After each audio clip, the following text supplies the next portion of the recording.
اول ته مذهب خو تاسو چې هندوان یو که مسلمانان؟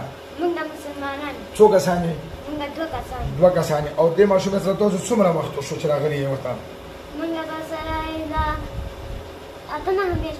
اته نه میاشتې کېږي. ها او دې کور نه پیسې پټېږي، پیسې ته پټېږي. هغه پیسې څوک پټوي دی نه؟ هغه دو کور ته نه راځي؟ او ماما زه دا خبره کوم په موږ باندې زور باندې ویسي په زور خطا سي وره و د غلې زمانو په تاسو باندې پیسې وری او تاسو بیا چرته موږ بیا غوړو چاله هغه دې انجو اخلي د دینه بیا دا پیسې تاسو بیا هغه ته ورئ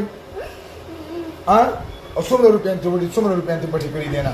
یو ځین دکان کې خالته پټه کړې و. خالته دې پټه کړې و؟ خالته کې 100 روپیا وي.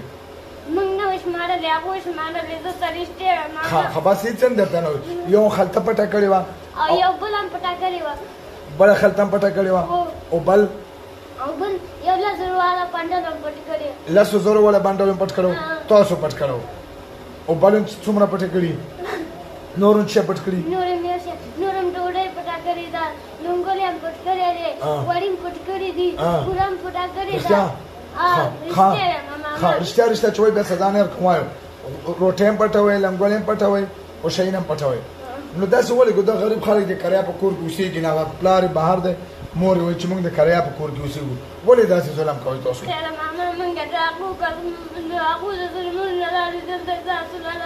خو ټیک شوه. او تاسو دوه عمرونه څومره دي؟ څومره عمر هم دی؟ زلمی یې څومره عمر دی؟ 20 کاله، 30 کاله، څومره کلونه عمر دی؟ 60 کاله وشو. او دا ویل کې تاسو کم تکلیف ورکوئ د ماشومې ته؟ ماشومې له کم تکلیف ورکوئ؟ پیسو خبره خو موږ نه ده. ماشومې له کم تکلیف ورکوئ؟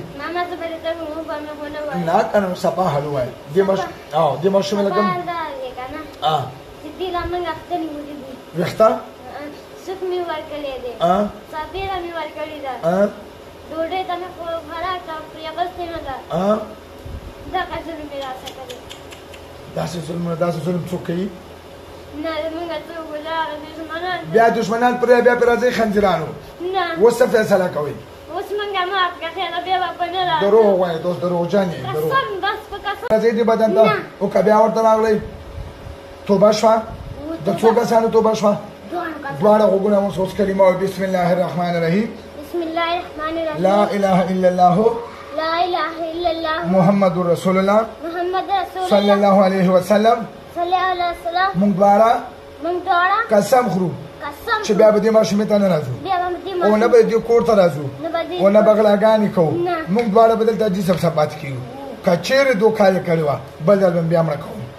صحیح شوه؟ راکوه دې رس واچه ګوتې راګوت شوه ټیټ زور کور ته بدن نه راغوځوي. شه په زور سره ورکړه زور شوه ورکړه زور ګوتې خلاصوله ورکړه زور سره ګوتې وباسوله خلاصوه ګوتې بې څه نوم دی؟ کښېنه. لقمه. کوم ځای یې؟ زه د ګوجرهوالې نه راغلې؟ دوشه کېږي څه خو نه؟ بسم الله الرحمن الرحیم. دا ماشومه او درسره مور راغلي، هغه په سکرین نه شو راوستی، بار پلار دا راغلي. دغو ډېر غریب خلک دي. نو پلار یې چې زه دلته داسې پیسې شمارم او دلته یې ځان ته مخامخ کېدم چې بیا एकदम غیبي شي. پیسې هم ته پټوي، نور شیان هم ته پټوي. نو دوی ته دا پته نه لګېده چې دا پیریانې کوي که څه کوي. په دا ماشومه دوه پیریان راغلو، وایي دا ټول هر څه مونږ کوو. نن سبا داسې مسلې چې کندي زیات توجه نه کوي.